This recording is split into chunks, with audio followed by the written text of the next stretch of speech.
The first instinct in Brussels after the shock Brexit vote was to make the British feel what they have done, the former European Union Commissioner Gunther Verheugen has admitted, but Mr. Verheugen, who was responsible for all EU enlargement between 1999 and 2004, told BBC Radio 4's Today programme that the feeling had now abated and that he is confident that a good deal will be achieved. He said, "I am confident we will have a reasonable solution." When the shock of Brexit came, the reaction in Brussels was indeed punishment, that the British must feel what they have done, and secondly, more important, it was deterrence.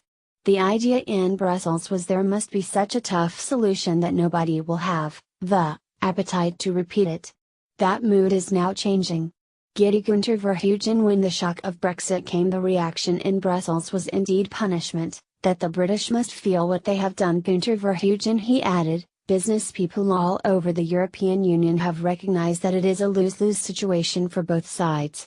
Nobody will win here, and the political objective must not be to find a solution that leaves one side as a winner and the other side as a loser.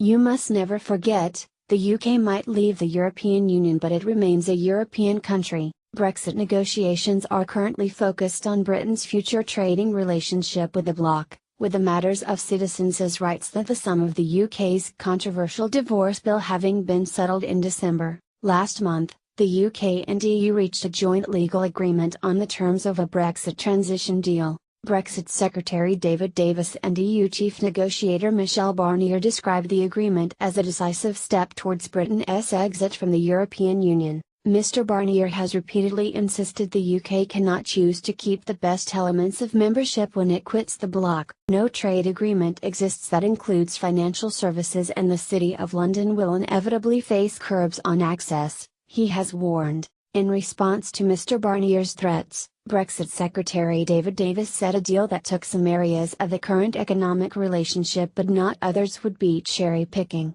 Writing in the Daily Telegraph, he said, "Brexit will allow us to take control of our borders, our money and our laws. We will use the opportunity of an independent trade policy to strike deals with other countries from around the world.